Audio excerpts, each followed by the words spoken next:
Korean media just never disappoints. This is just so hilarious that I just can't. Alright, so on August 1st, 2025, Korean outlets Sports 경향 ran a headline-grabbing exclusive article, 단독 뉴스, accusing HYBE's girl group KATSEYE of intentionally inserting sex-like moaning sounds into their April 2005 track Gnarly, which is a track that I really enjoyed and even made a deep dive video on it, right? Now, the article singles out HYBE chairman Bang Si-hyuk, Hitman Bang, who's credited as a co-writer and producer, and implies that he either approved or overlooked the audio, despite the girl group including a 17-year-old member, Yoon-chae. Okay, the article is by journalist Lee Seon-myung, who's known for aggressive coverage, super aggressive coverage of HYBE artists, especially BTS. I think if you are ARMY BTS fan, you would know who this person is. So no background needed. Now, let's talk about the article itself. So the article claims KATSEYE song Gnarly from their April 2005 EP Beautiful Chaos, which is an album that I enjoyed, includes moaning sounds that allegedly resemble those heard during sex. Okay? And the sound reportedly replaces laughter that was in the demo version. Now, one of the credited composers, Pink Slip, the article said, openly admitted in a social media post that the moaning sound was inserted intentionally and even claimed it was key to making the track a hit. Now, I tried to find that footage, but it seems like they took it down. I think it was originally on TikTok, but it says video currently unavailable. And I think it was originally uploaded by a creator named Jeremy, right? Who had a conversation with Pink Slip and recorded it and uploaded on their TikTok. But now it's gone. Probably because the Korean media turned it into the quote-unquote scandal or controversy. Now, the article also says that Bang Si-hyuk is listed as a co-writer and producer on the track, along with Alice Gao and Slow Rabbit. And because one of KATSEYE's Korean members, Yoon-chae, the only Korean member, Yoon-chae, is 17 years old, the article pushes a moral panic angle, suggesting HYBE and Bang Si-hyuk were irresponsible for letting such sounds go into a song involving a minor. Now, what's really going on here? I feel like this is classic gotcha journalism, targeting KATSEYE and HYBE, but especially Bang Si-hyuk in the middle of his legal crisis and media crisis. Like Pink Slip's social media post is being used as the main quote-unquote evidence, but there's no forensic breakdown of the audio. It's just opinion being passed off as scandal. And the sex sound is, I feel like, subjective. It could be subjective. Like in hyperpop and experimental genres, which was what Gnarly was all about. Distorted moans and yells are common production elements. And the original version had laughter, which hints the sound design was meant to be chaotic or provocative. That was what the whole Gnarly, the track, was all about, and not erotic. And even if the sound was meant to be risque, like edgy or suggestive, that's hardly unusual in Western pop. And as you know, KATSEYE is a Western pop group. And the real issue here is the presence of a minor group member, Yoon-chae, as the article points out, which gives the media a moral high ground to stir backlash. And the article strategically ties Bang Si-hyuk, BSH, Hitman Bang, to the controversy, even though the moaning was inserted by Pink Slip.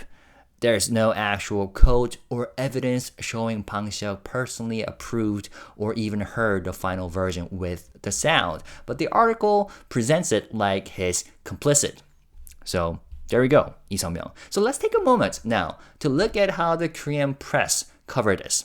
On the exact same day, August 1st, at least 10 major outlets ran nearly identical headlines, okay? Check this out. So the original one, the exclusive article by Sports 경향, moaning sound resembling sex in KATSEYE's Gnarly. Bang Si-hyuk credited as composer. This one is by 한결에. There's a minor in the group. Sexual sound effects in KATSEYE's song Gnarly spark controversy. This one is by Insight. Controversy over insertion of moaning sound in KATSEYE's Gnarly. Bang Si-hyuk credited as composer and producer. This one by Herald Economy. Moaning sound resembling sex in KATSEYE Gnarly, produced by Bang Si-hyuk. This one's by Top Star News. Moaning sound resembling sex in KATSEYE Gnarly, produced by Bang Si-hyuk. And no, I didn't read it wrong. This is same headline as Herald Economy. Pretty interesting. I wonder how that happened. This one by 매일경제, Mail Business Newspaper. There's a 17-year-old member, HYBE girl group. Song contains moaning sound resembling sex. This one by MHN Sports. There's no way Bang Si-hyuk didn't know. Moaning sound in KATSEYE song, criticism over minor member. This one by Money Today. There's a 17-year-old member. Moaning sound in girl group song produced by Bang Si-hyuk. And this one by HuffPost Korea. Moaning sound found in Bang Si-hyuk produced KATSEYE song Gnarly. Listening to the original demo is wild. This one is by Daily On. Moaning sound in girl group song produced by Bang Si-hyuk. Shocking. 충격. And yeah, now we see the pattern. They all use the same phrase. 성관계 추정신음, a moaning sound presumed to depict sex. And they all name drop none other than Hitman Bang Bang Si-hyuk in the headline, whether or not he was directly involved in the sound design. And they lean pretty hard on the fact that one of the group members is 17, tying this to a moral panic. And just like that, the ingredients for a viral scandal are all in place. Find a controversial moment, use copy and paste phrasing for SEO, link it to a headline figure under fire, that is Bang Si-hyuk, and add the word minor to ignite public fury. It doesn't matter what's true. It just matters what trends, right? And this is how Korean media builds a public scandal. 논란. Not through reporting, but through repeat exposure and emotional suggestion. And once the average reader sees this headline 5 times from 5 different outlets, they assume it's true, even if they never click the article. Now, here's how a Korean media narrative goes global. So I'll call this scandal machine or something. All right, step 1, Korean sensationalism. Like a mid-tier Korean outlet, in this case, Sports 경향, publishes a sensationalist story using loaded language like moaning sound presumed to depict sex, and minor member and Bang Si-hyuk as composer. And this instantly spreads across portal sites like Naver or Google, boosted by algorithmic weight. And step 2, foreign K-pop aggregators pick it up. Enter Panchoa, Koreaboo, and all K-pop. Platforms that don't produce original reporting but translate and sensationalize existing Korean articles verbatim, often without additional context or fact-checking. Like Panchoa posted the rawest version. KATSEYE's Gnarly, intercourse sound, producer is Bang Si-hyuk. And then this just gets funnier. Koreaboo added, Bang Si-hyuk's involvement questioned in KATSEYE song controversy over 19 plus audio. Gnarly was confirmed to contain an audio from porn. I just can't believe they dropped that P word there. Well, this is not confirmed in the original Korean article. It's an editorial leap, and that claim originated from a pink slip joke on social media and was repackaged as fact. I mean, I don't know. I cannot. I wanted to see the footage, but now it's taken down. But anyways, what all K-pop says, industry insiders say there's no way KATSEYE's producer Bang Si-hyuk didn't know about the porn sound sample. So now they attribute it to industry insiders. Like, whoa, which is often a fictional placeholder in entertainment reporting. And step 3, viral comment sections manufacture outrage. Okay, so in Panchoa's post, you see classic rage bait engagement, like effing disgusting. The moment HYBE started talking over the market, the industry was in shambles. Like, please get rid of those freaking I just see F. Just look at Le Sserafim's debut teaser. Le Sserafim. Oh, so you're going that way. Wow. You can tell that it's all made by men to create noise marketing. They only picked the most disgusting way of doing things. Yeah, no, but they should have just bought it. Why reveal it publicly? Those efforts are really literally misogynist. Okay, wow. He must have felt so good about himself inserting his name as producers here and there all the time, right? He's already a pig and a perverted one too. Yeah, classic rage bait. And these aren't just angry fans. I feel like they're shaping narrative association chains. Like Bang Si-hyuk equal to pervert, HYBE equal to industry cancer, and KATSEYE, from their perspective or in their words, like over sexualized minors. Okay? And yeah, this is the playbook.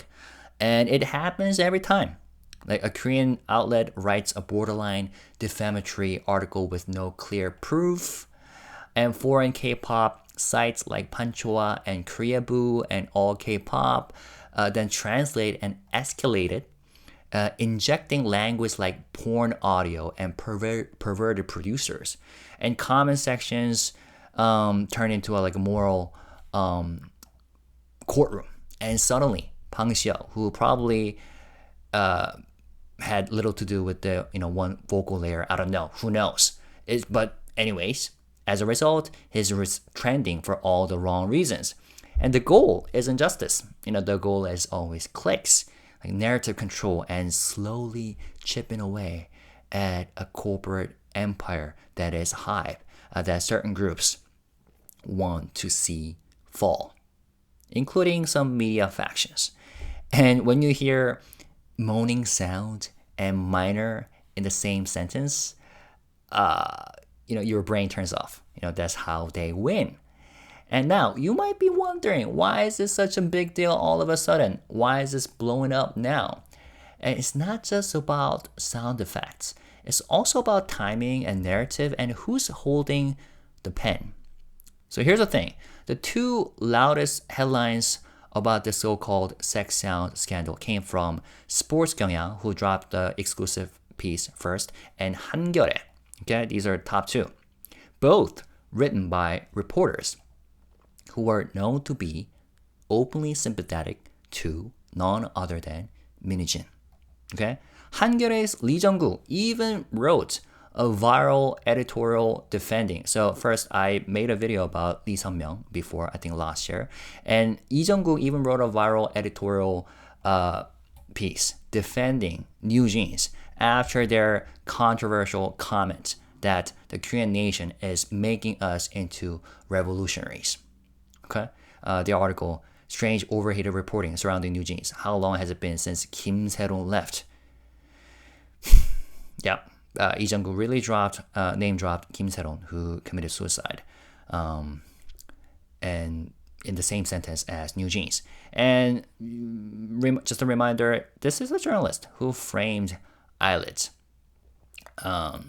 saying that they even edited the PPT slides to make it look like eyelid team copied New Jeans presentation.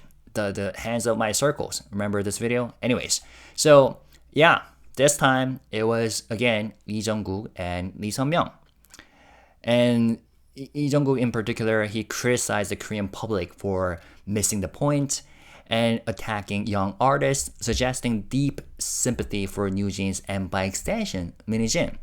So when those same journalists start pushing scandal-heavy headlines against Bang Si-hyuk and HYBE and KATSEYE, you have to ask, is this really about a sound effect, or is it just another move in a long media war? Because right now, one might say, at least within the Korean media landscape, HYBE's leadership is vulnerable. And if you want to shift public opinion, this is the perfect time to strike. Okay? So, what do you think? I mean, at the end of the day, you don't have to like Panchoa, or you don't even have to like KATSEYE. But by the way, speaking of KATSEYE, shout out to KATSEYE who are about to perform at Lollapalooza Chicago 2005. So good luck with that. I'm super excited. Anyways, but if you care about how stories get told and who gets dragged through the mud, then this quote-unquote scandal or quote-unquote controversy should make you pause. So, what do you think? Is this a case of poor judgment in production or just another calculated media hit job? Let me know in the comments, but when you do write comments and communicate with each other, as always, despite whatever's happening, let's stay positive, respectful, and classy. Thank you guys. Peace and love. Bye-bye.